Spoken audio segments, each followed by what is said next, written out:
जय हिंद साथियों। हमारे देश के दिहाड़ी मजदूर, होनहार विद्वान, विद्यार्थी और लगनशील मेहनती कामगार जितने भी मेरे भाई हैं, अभिभावक रूपी आप सब देशवासी, मेरे साथी, मेरे दोस्त, भाई बहन, सबको आपके भाई, आपके दोस्त संतोष रेणु यादव की तरफ से कोटि कोटि प्रणाम है और हार्दिक अभिनंदन है हमारे इस लाइव में। हमारी आवाज़ को, मजदूरों की आवाज़ को, पीड़ितों की आवाज़ को जन जन तक पहुंचाने में सहयोग कर रहे हमारे जितने भी साथी हैं, उन सब का आभार है, प्रणाम। दोस्तों, आज विश्व पटल पे कोरोना वायरस को लेकर के जो हड़कंप मची हुई है, उससे हम सब वाकिफ़ हैं और हिंदुस्तान में जिस तरीके से इस पे राजनीति हो रही है, इसको लेकर के हम सब वाकिफ़ हैं। इससे भी हम सब अनभिज्ञ नहीं हैं। हमारे दिहाड़ी मजदूर भाई किस कदर इस राजनीति में पीसे जा रहे हैं, ये भी हम सब देख रहे हैं। हमारे होनहार भारत के भविष्य, मेरे छोटे भाई, मेरे दोस्त, कुशाग्र, हमारे विद्यार्थी भाई लोग, हमारी छोटी छोटी बहनें, बच्चियां किस कदर इस राजनीति का शिकार हो रही है, इसको भी हम सब देख रहे हैं। हमारे मेहनती निजी प्राइवेट क्षेत्रों में काम करने वाले कामगार, मेरे भाई, हमारे देश के जवान, चिकित्सक, हमारे देश के सच्चे सारे देशभक्त आज कोरोना महामारी, कोरोना वायरस को लेकर के जो राजनीतिकरण की जा रही है, सब लोग उससे आहत हैं, सब लोग उससे पीड़ित हैं। इस कोरोना वायरस में ऐसी कुछ नियम बना दिए गए हैं, न तो आप सरकार के खिलाफ आवाज़ उठा सकते हैं,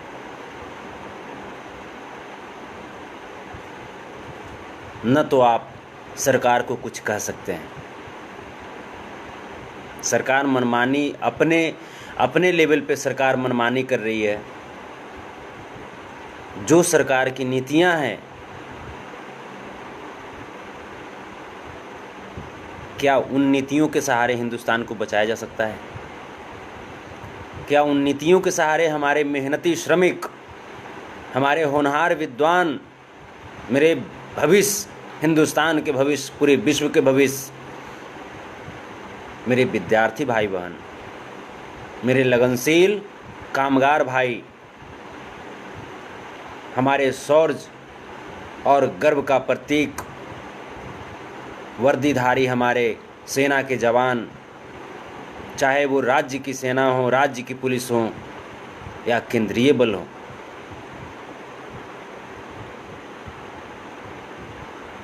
क्या उनको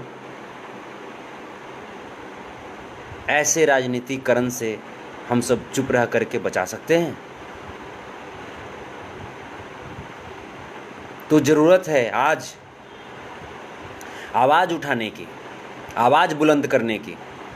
बहुत कष्ट होगा, लेकिन उस कष्ट के बनिस्पत ये कष्ट कुछ कम ही होगा जब भूखे पेट लाचार हमारे देश में 2 साल 3 साल का बच्चा सड़कों पे पैदल नंगे पांव चलने को बेबस हो चुका है। उस दर्द से तो कम ही होगा ना जब 1200 किलोमीटर की यात्रा करने के बाद एक मजदूर की मौत होती है, मेहनती मजदूर, स्वाभिमानी मजदूर, उनकी मौत होती है और पोस्टमार्टम के बाद पता चलता है कि उनके पेट में एक अन्न का दाना नहीं था।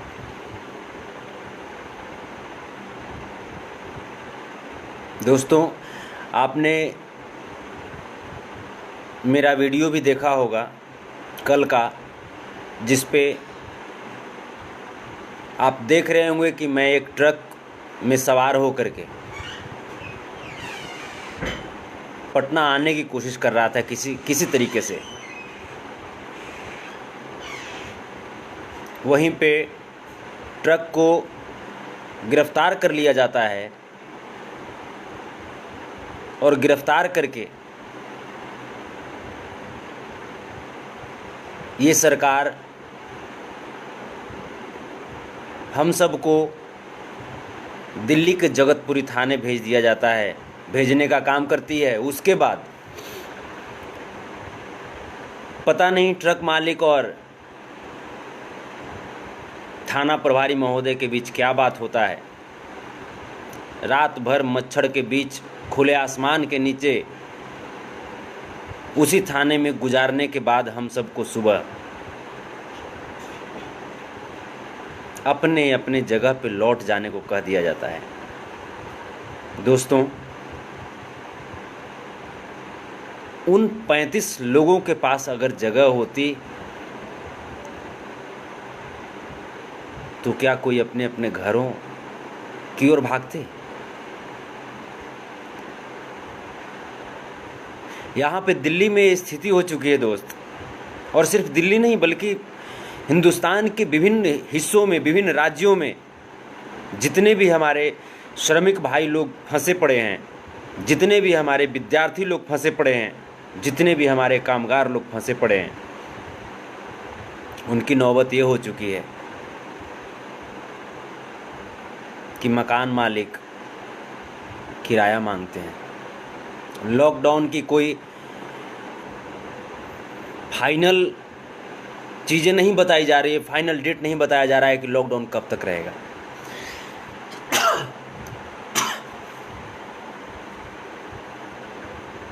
किस आधार पे वहाँ पे हमारे मेहनती श्रमिक, हमारे भाई विद्यार्थी और कामगार लोग किस आधार पे वहाँ पे कब तक वहाँ पे सोच करके रहेंगे? उनके पास संसाधन की भी कमी है, पैसे की भी कमी है। बहुत सारे नेता लोग ये बोल देते हैं कि ये 3000 लगा करके ट्रक में जो यात्रा कर रहे थे तुम, 3000 से 1 महीने का तुम राशन पानी तुम खा सकते थे। उन नेताओं से हम कहना चाहते हैं, इतनी आसानी से जो आप बोल दिए कि 3000 का राशन पानी खा सकते थे, क्या उसी 3000 में आप गुजारा कर सकते हैं? आपके बच्चे, आपका जो घर है वही तो हम ही लोग का दिया हुआ है ना। आप जो आज विधायक कहला रहे हैं, आप जो आज सांसद कहला रहे हैं, किसके बदौलत? आप जो आज बड़े बड़े बंगले में रहते हैं, आपको कोठी मिला हुआ है, किसके बदौलत? आप भी गुजारा करेंगे क्या 3000 में? किसी को शौक होता है क्या भेड़ बकरी जानवर कुट्टी भूसा की तरह ट्रकों में सवार होकर के अपने अपनी मिट्टी जाने की, अपने अपने घर जाने की?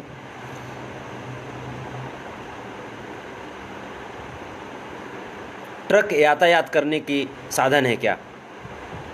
ये सवारी गाड़ी है क्या? फिर भी उस पे सवार होकर के मजबूरी में लोग, छोटे छोटे बच्चे, 2 साल 3 साल के बच्चे, हमारी बहनें, हमारी माताएं किस अरमान के साथ सामान की पैकिंग की होगी अपने घरों से। किस अरमान के साथ पैकिंग की होगी कि हम अपनी मिट्टी को जाएंगे, अपने घर को जाएंगे, अपने गांव को जाएंगे। लेकिन सरकार क्या करती है? सरकार अरेस्ट करके उस ट्रक से पैसे लेती है, ट्रक मालिक से पैसे लेती है,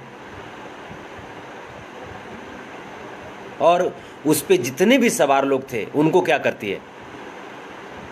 उतार करके, ये भी नहीं कि हाँ गाड़ी की व्यवस्था नहीं कि उतार करके आप पैदल अपने अपने जहाँ से आए हैं वहाँ पे जाइए। अरे भाई, हम जहाँ पे आए हैं, जहाँ से आए हैं वहीं पे तो जाना चाहते हैं, आप जाने कहाँ दे रहे हैं?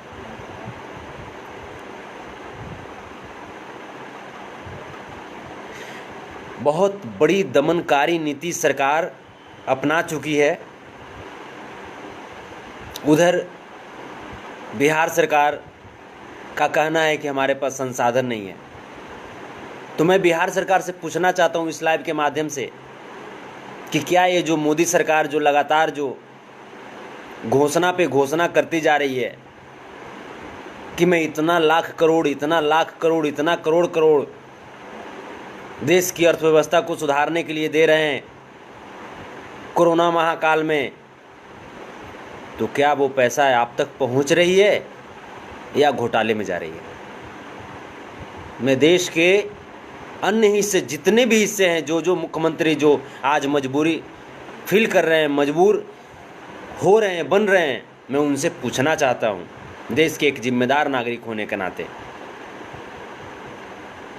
क्या सच में ये जो भाषणबाजी जो चल रही है केंद्र सरकार की, वो आप तक वो पैसे पहुँच रहे हैं? अगर नहीं पहुँच रहे हैं तो फिर आप खुल करके क्यों नहीं बताते हैं? आप मीडिया में आकर के आप क्यों नहीं इस बात को रखते हैं कि हाँ, केंद्र सरकार की जो ये जो जुमलेबाजी है ये सिर्फ मीडिया तक ही होती है, बल्कि इसके पैसे हम तक नहीं पहुंच रहे? आप क्यों नहीं बताते हैं? इसका मतलब कुछ न कुछ आपके मन में भी काला है, राज्य सरकार के मन में भी काला है। मजदूरों के प्रति आपकी जो मानसिकता जो है अब पहचान ली गई है। नीतीश कुमार जी, बहुत भयावह स्थिति होने वाली है, बहुत ही भयावह स्थिति होने वाली है। कितनी श्रद्धा से, कितने अपने हृदय से आपको मत दे करके इस देश की जनता, इस प्रदेश की जनता आप सबों को मुख्यमंत्री और प्रधानमंत्री बनाती है। लेकिन आप सब क्या करते हैं? दमनकारी नीति अपना करके अपने अपने बच्चे को अपने अपने घरों में समेट करके और वहाँ से सिर्फ और सिर्फ ट्विटर, इंस्टाग्राम और फेसबुक का माध्यम अपनाते हैं। बहुत होता है तो मीडिया को फ़ोन करके अपने घर में बुलाते हैं, अपने दरवाजे पे जाते हैं और प्यारा प्यारा सा स्टेटमेंट दे करके और वाहवाही बटोर लेते हैं, ये कहते हुए कि कोरोना काल है, कहाँ जाएं। साहब, कोरोना काल सिर्फ आपके लिए नहीं है ना, इन मजदूरों के लिए भी तो कोरोना काल है। इन मजदूरों की इम्यूनिटी पावर की आप बात करते हैं, सरकार इम्यूनिटी पावर की बात करती है कि इम्यूनिटी पावर बढ़ाइए, कोरोना को भगाइए। कहाँ से बढ़ाइएगा इम्यूनिटी पावर सरकार? भूखे पेट का इम्यूनिटी पावर बढ़ता है क्या? इम्यूनिटी पावर बढ़ाने के लिए पेट में अन्न होना चाहिए, 8 घंटे सोने की व्यवस्था होनी चाहिए, प्रॉपर नींद की व्यवस्था होनी चाहिए। सरकार बोलती है नींद अच्छी तरीके से लीजिए। कैसे लेंगे? मैं आपको एक वीडियो में आपको पोस्ट करूंगा। मैं उस वीडियो को पोस्ट नहीं कर रहा था, पता है क्यों? मैं नहीं चाहता था कि मैं अपनी वास्तविक स्थिति में किस तरीके से रह रहा हूं वो स्थिति मैं आपको बताऊं। दोस्त, मैंने रैन बसेरा को गया। सबसे पहले जिस दिन मैं हॉस्पिटल से निकला, हॉस्पिटल से निकलने के बाद मैं लक्ष्मी नगर आया, गणेश नगर, यहाँ पे प्रशासन को मैंने बोला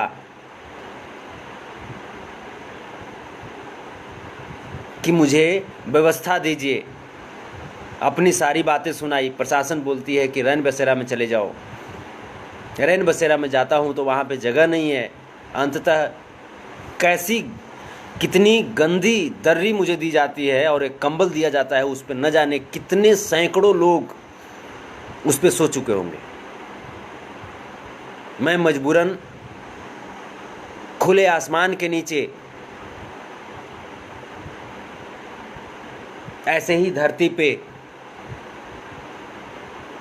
रात भर लेटा रहता हूँ, नींद तक नहीं आती है।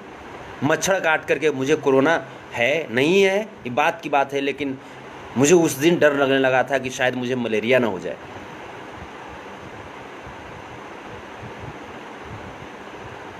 और सो करके वहाँ पे मैं रात गुजारा। रात गुजारने के बाद सुबह जब देखा तो एक गाड़ी थी लगी हुई खाने के लिए। मैं आपको बताऊं तो खाने के लिए एक ऐसी सब्जी थी कि उसका आलू अलग हो जा रहा था, उसका पानी अलग हो जा रहा था, कोई स्वाद नहीं था। और ये जो रैन बसेरा जो है वो दिल्ली के मुख्यमंत्री श्री अरविंद केजरीवाल जी के द्वारा चलाई जा रही थी। फंड तो आ रहा है, फिर ये घोटालेबाजी कहाँ हो रही है। मैं कहता हूं कि सरकार बोलती है रैन बसेरा, मैं कहता हूं क्यों पैसे खर्च कर रहे हैं बेकार में रैन बसेरा बनाने में आप। ये राष्ट्रपति भवन, ये प्रधानमंत्री भवन, ये जो नेताओं के जो बंगले हैं वो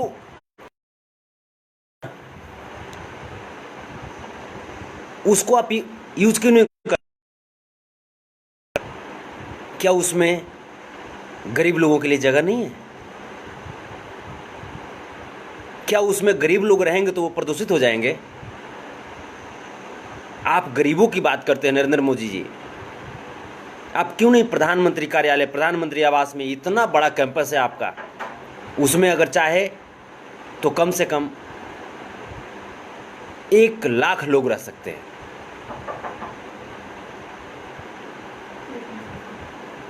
आप क्यों नहीं उसमें जगह बनाते हैं लोगों के रहने की, मजदूरों के रहने की? आप तो मजदूरों के नेता कहलाते हैं ना। आप तो अपने आप को फकीर बोलते हैं कि मैं एक झोला वाला व्यक्ति हूँ, मैं उठूँगा और मैं चल दूँगा। एक झोला वाला व्यक्ति जो हमें बताता है आत्मनिर्भरता की पाठ पढ़ाते हैं आप, लोकल बनने की बात कहते हैं, लोकल प्रोडक्ट यूज करने की बात कहते हैं। वो इंसान जो इंसान 14 लाख का कोट पहनते हैं, वो व्यक्ति रेंज रोवर, वो व्यक्ति जो स्वदेशी के नाम पे एक उनके बदन का एक कपड़ा भी जो होता है वो स्वदेशी नहीं होता है, एक रेशा भी स्वदेशी नहीं होता है, और आप हमें स्वदेशी का पाठ पढ़ाते हैं मोदी जी। वो व्यक्ति जिसका जूता जो है वो इटली से आता है, वो व्यक्ति जिनकी कार जो है वो जर्मनी से आती है, वो व्यक्ति जिनका मोबाइल फ़ोन जो है वो अमेरिका से आता है, वो व्यक्ति जिनकी घड़ी। तो ये जितनी भी जुमलेबाजी जो चल रही है ये सिर्फ गरीबों के लिए है। दोस्तों एक छोटी सी बात मैं आपको बताना चाहूँगा। नरेंद्र मोदी जी बहुत आसानी से आकर के 20 लाख करोड़ हमारे जीडीपी का 10% इस लॉकडाउन के एक छोटे से फेज के लिए देश को समर्पित करते हैं। मैं कहता हूं कि 20 लाख करोड़ की बात है ना, 20 लाख करोड़ रुपए को अगर हमारे देश की आबादी 130 करोड़ है, मात्र 130 करोड़, और वो कहाँ 20 लाख करोड़, अगर उसमें डिवाइड करें तो लगभग 15,000 रुपये प्रति व्यक्ति, चाहे वो छोटा बच्चा हो या हमारे बुजुर्ग अभिभावक हो या हमारे नौजवान साथी हो, 15,000 रुपये प्रति व्यक्ति अगर हम डिवाइड करें 20 लाख करोड़ को 130 करोड़ से, तो प्रति व्यक्ति 15,000 रुपये आते हैं। दोस्तों यदि आपके घर में 6 परिवार हैं, 15 गुना 6 90,000 होता है। क्या 90,000 में हम 4 महीना गुजार नहीं सकते हैं? हम तो कहते हैं मोदी जी आप ऐसे ही लॉकडाउन लगाए रखिए ना, आप लगाए रखिए लॉकडाउन, मुझे कोई फर्क नहीं पड़ता है, लेकिन जो आप घोषणा कर रहे हैं वो क्या राशि गरीबों तक पहुंच रही है? या सिर्फ आपके घोषणा पत्र के बाद आपके पार्टी कार्यालय में पहुंच जाती है, वो राशि पार्टी फंड में पहुंच जाती है?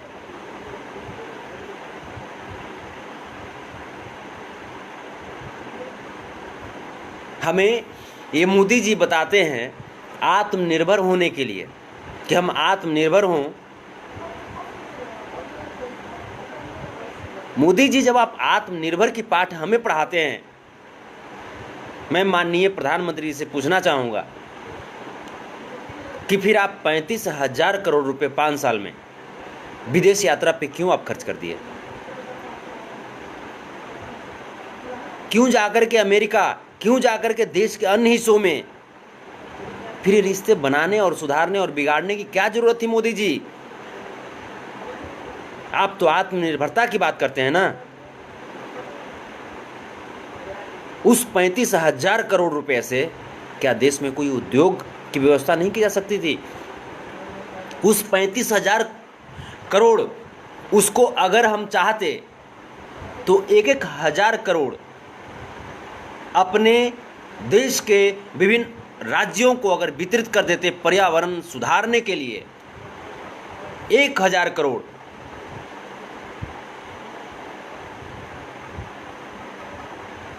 अगर एक एक राज्य को दे दिया जाता, एक राज्य में मान लीजिए 250 के हिसाब से भी हम कहते हैं, जबकि हर एक राज्य में 250 नहीं है। दिल्ली में 70 विधानसभा है, गोवा देख लीजिए, छोटे छोटे राज्य हैं, फिर भी हम कहते हैं कि 250 के हिसाब से भी अगर विधानसभा अगर हर एक राज्य में है तो 1,000 को 250 से आप डिवाइड कीजिए तो 4 करोड़, यानी एक विधानसभा में 4 करोड़ रुपया जाता है। क्या उस 4 करोड़ रुपये से एक विधानसभा को पर्यावरण के हिसाब से विकसित नहीं किया जा सकता है? सोचने की बात है। ये 35,000 करोड़ रुपए जो आप विदेश यात्रा में 5 साल में खर्च कर दिए, उसके बाद आप हमें आत्मनिर्भरता की पाठ पढ़ाते हैं मोदी जी। किसको मूर्ख समझ रहे हैं आप? किसको मूर्ख समझ रहे हैं? 75,000 रुपए आप 5 साल में मीडियाबाजी में खर्च करते हैं, लोगों को यह बताने में खर्च करते हैं कि मैंने क्या क्या किया। सर, आप जब करेंगे ना, जब काम करेंगे तो बताने की जरूरत नहीं पड़ती है सर। लोगों को पता चल जाता है, लोगों को एहसास हो जाता है।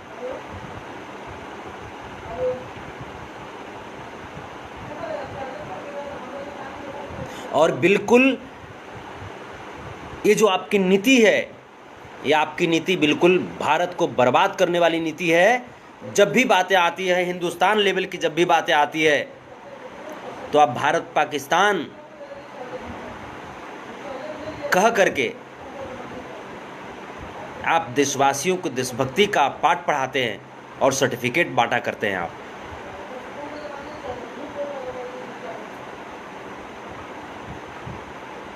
हम कहते हैं कि जो भी हमारे देश के खिलाफ आंख उठाता है उसके खिलाफ आप कड़ी से कड़ी कार्रवाई कीजिए, मैं आपके साथ हूं। लेकिन झूठी प्रचार मत कीजिए मोदी जी, झूठी प्रचार मत कीजिए। जब देश के अंदर की बातें आती है तो आप हिंदू मुस्लिम की बात करके आप देश को बांटने का कार्य करते हैं। उसके भी नीचे बात जब आती है तो विभिन्न जातियों को आप भगवान और धर्म के नाम पे और भगवान के नाम पे आप बांटने का काम करते हैं।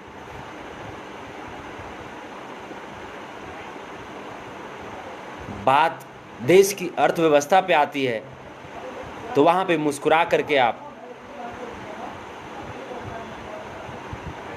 राम राज्य और कृष्ण राज्य की बात करते हैं। ऐसे हमारा देश नहीं चलेगा मोदी जी। मैं कहता हूं कि हमारे नौजवान साथी, हमारे मेहनती मजदूर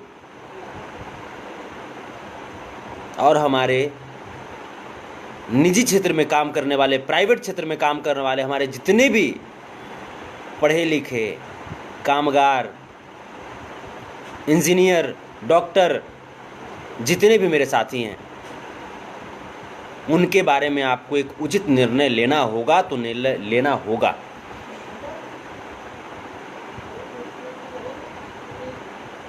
ऐसे आपकी दमनकारी नीति और आपकी ये राजनीतिकरण नहीं चलेगी। दोस्तों, ऐसा बताया जाता है कि हमारे देश में कोरोना से 2000 मौतें हुई हैं। आपको ये भी मालूम होना चाहिए कि हमारे देश में 1 करोड़ में मात्र 1245 लोगों की टेस्टिंग की सुविधा है। 1 करोड़ हमारे देश की जो आबादी होगी उसमें मात्र 1200 टेस्टिंग की सुविधा है। फिर कैसे हम कोरोना को अपने कंट्रोल में कर सकते हैं? सोचने वाली बात है ना? सोचने वाली बात है कि नहीं है?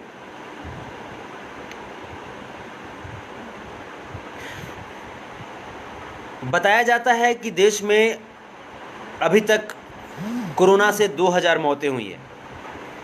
मैं आपको जानकारी के लिए बता दूं कि दिल्ली के एक शमशान घाट की रिपोर्ट है कि उस शमशान घाट पे लॉकडाउन से अब तक 350 लाशें जलाई गई है, जो कोरोना से जलाई गई। मुझे अब लगता है कि जब एक शमशान घाट पे 350 लाश जलाई गई है तो आप सोच सकते हैं कि पूरे हिंदुस्तान में कितनी लाशें जलाई गई होगी कोरोना से।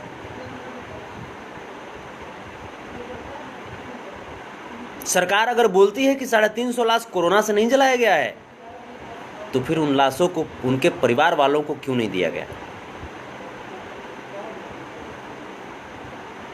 फिर उन लाशों को उनके परिवार वालों को क्यों नहीं दिया गया? आप सिर्फ क्यों जला दिए?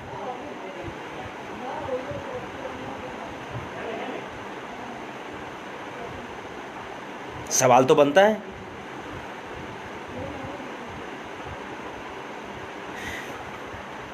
दोस्तों, जिस तरह की सरकार ये नीति अपना रही है, चाहे वो राज्य सरकार हो चाहे वो केंद्र सरकार हो,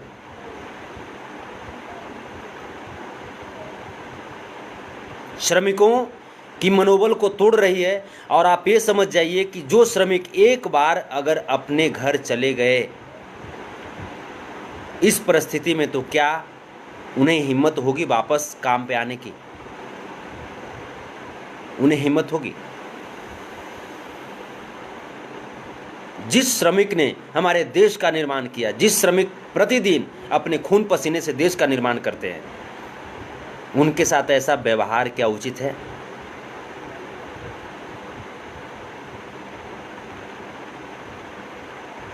सरकार देशभक्ति का पाठ पढ़ा करके हमारे साहसी, हमारे वीर जवानों को आज खाना परोसने के काम पे लगा दिए। मैं सैल्यूट करता हूं उन जवानों को जो इस कार्य को भी बहुत ही लगन और निष्ठावान होकर के कर रहे हैं। लेकिन एक सवाल तो बनता है कि हमारे देश के जवान सुरक्षा के लिए वर्दी पहनते हैं,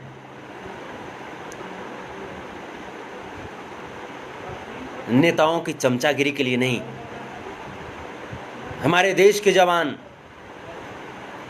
सरहद पे और देश के अंदर देशवासियों की सुरक्षा में मर मिटने का कसम खाते हैं, फिर उन्हें इतनी गंदी तरीके से यूज क्यों किया जा रहा है? वो हमारा थाली धोएंगे, वो हमारे लिए खाना परोसेंगे, क्या ऐसा करके उनके साथ हम नाइंसाफी नहीं कर रहे हैं?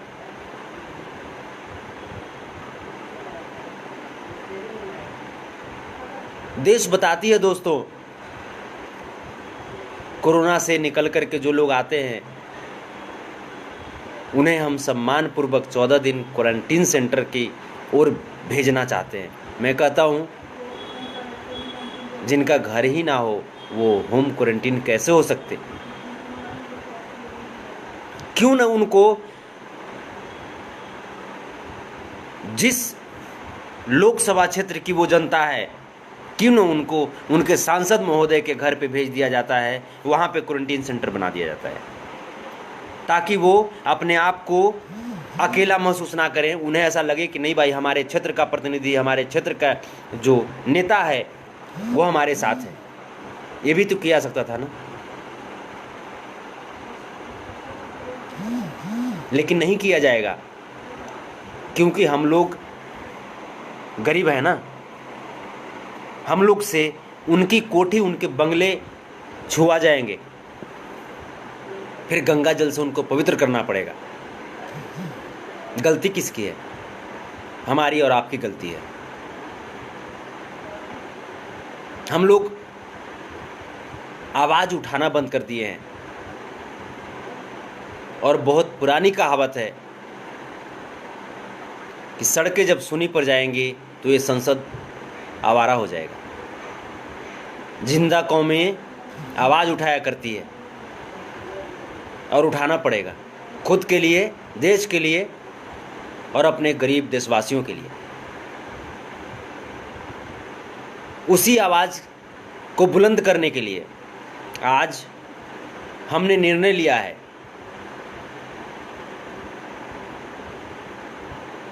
कि जंतर मंतर पे, दिल्ली के जंतर मंतर पे अनिश्चितकालीन अनशन मैं करूंगा आप सबों के लिए।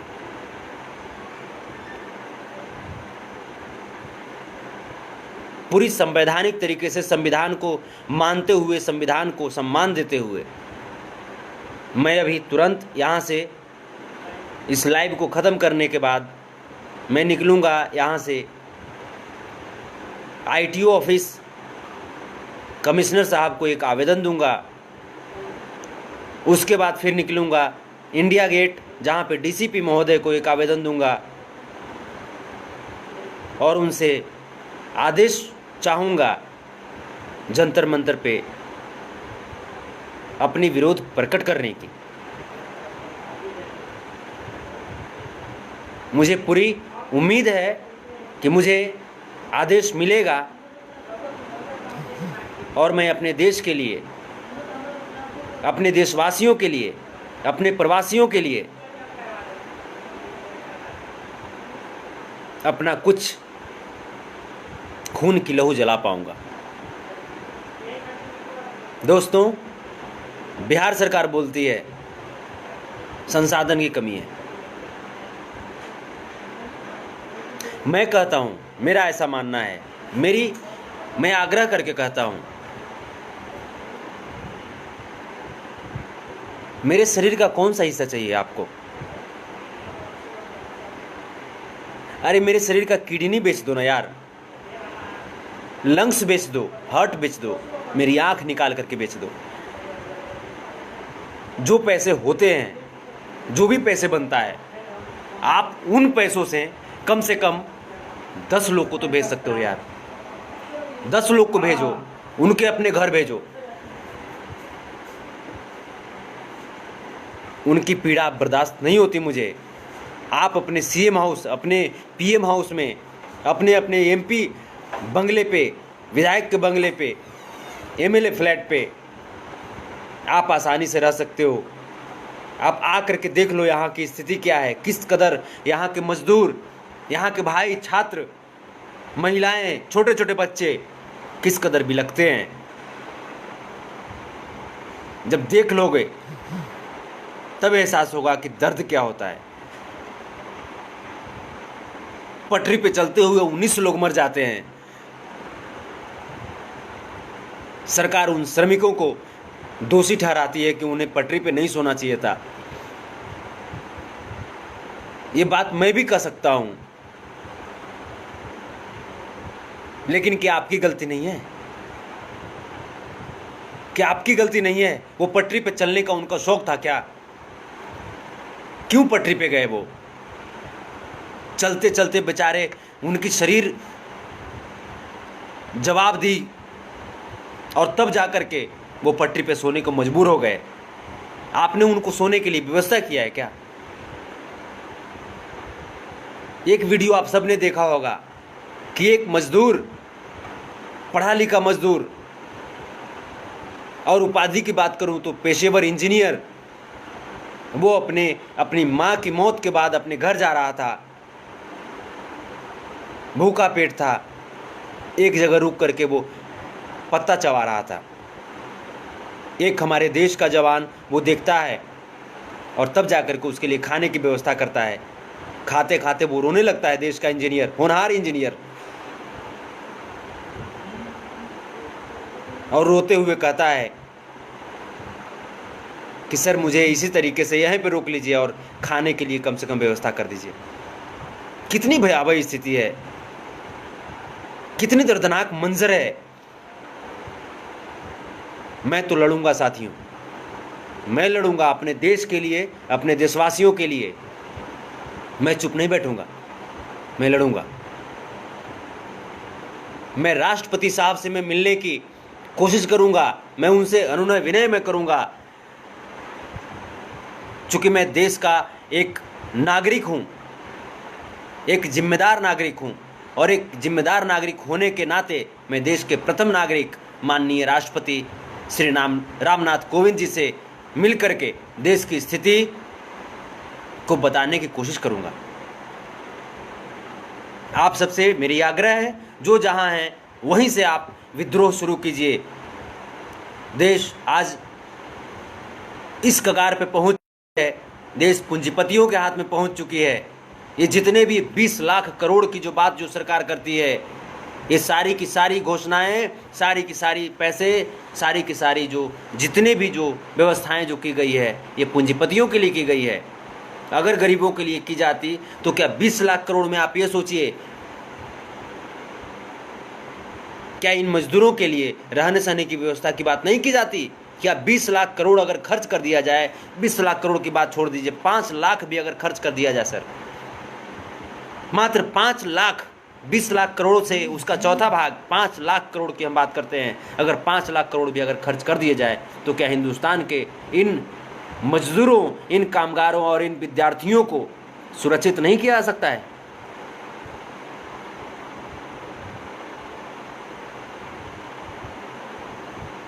जागना पड़ेगा, हम सबको जागना पड़ेगा, लड़ना पड़ेगा, इस दमनकारी सरकार से लड़ना पड़ेगा, चाहे वो राज्य सरकार हो, चाहे वो केंद्र सरकार हो। मैं धन्यवाद करना चाहूंगा मैं अरविंद केजरीवाल जी को, कम से कम एक बात के लिए, कि उन्होंने बिहार के श्रमिकों को जाने के लिए ट्रेन के पैसे देने की बात की। लेकिन अरविंद केजरीवाल जी, सिर्फ इतना से काम नहीं चलेगा, आपकी भी एक दायित्व बनती है। हमारे यूपी, बिहार, झारखंड, जितने भी स्टेट है, वहां से आए हुए श्रमिक आपके दिल्ली के निर्माण में भी अहम योगदान दिए हैं। आपका दायित्व बनता है कि उन श्रमिकों के बीच आप पहुंचे, अपने नेता को भेजें, उनकी हाल चाल लें। आप बताते हैं कि ट्रेन की बुकिंग मात्र 3 ट्रेन चलाई जा रही है। एक ट्रेन में 1200 लोग जाते हैं, 3 ट्रेन में 3600 लोग जाते हैं। यहाँ पे करीब 3,80,000 श्रमिक हैं। आप बताइए कितने दिनों में आप उनके घर भेज पाएंगे?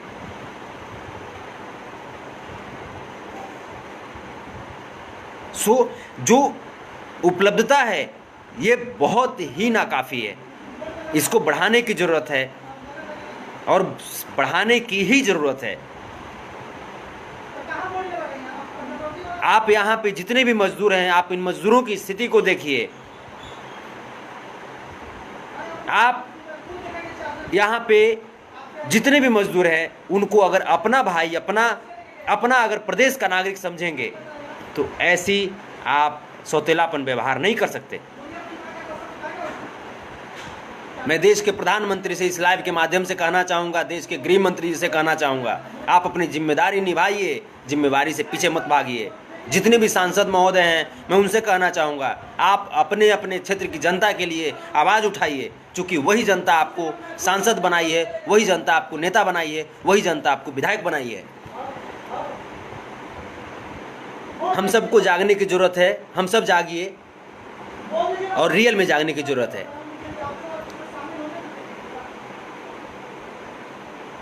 देश का जितना भी नौजवान देश के, अगर आप इस चीज़ को जान जाइए, अगर हमारे देश के श्रमिक अगर सड़कों पे उतर गए पूरी तरीके से, तो आप संभाल नहीं पाएंगे मोदी जी, आप संभाल नहीं पाएंगे। आप जितनी भी घोषणाएं करते हैं उसमें कुछ किसानों के बारे में भी सोच लिया कीजिए, जो आज इस परिस्थिति में आपको और हमें अन्न की व्यवस्था कर रहे हैं।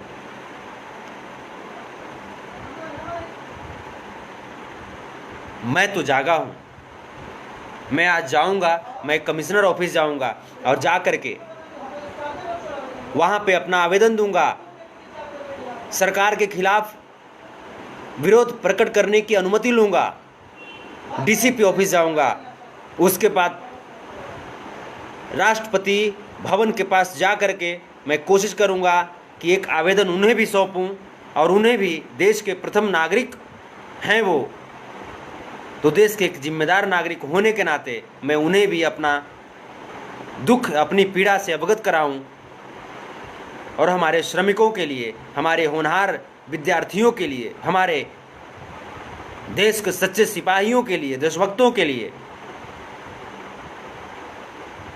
कुछ उचित कदम उठाने की बात कहूँगा। साथियों, आपके सहयोग की ज़रूरत है और आप घबराएंगे नहीं। इस जिस्म का एक एक कतरा आपके लिए है। सरकार के पास पैसे नहीं है, मैं किडनी देने के लिए तैयार हूँ। संतोष रेणु यादव किडनी देने के लिए तैयार है। सरकार हमारे किडनी का रेट तय करे, हमारे किडनी का कितनी रेट होती है, अगर उस रेट से अगर 5 श्रमिक अगर अपने घर पे जा सकते हैं तो भेजो, मैं किडनी देने के लिए तैयार हूँ, बैठूंगा नहीं। जय हिंद मित्रों, आप सब अपना ख्याल रखिएगा, लेकिन जहाँ है वहीं से आवाज़ जरूर उठाइए। जय हिंद, जय भारत, थैंक यू।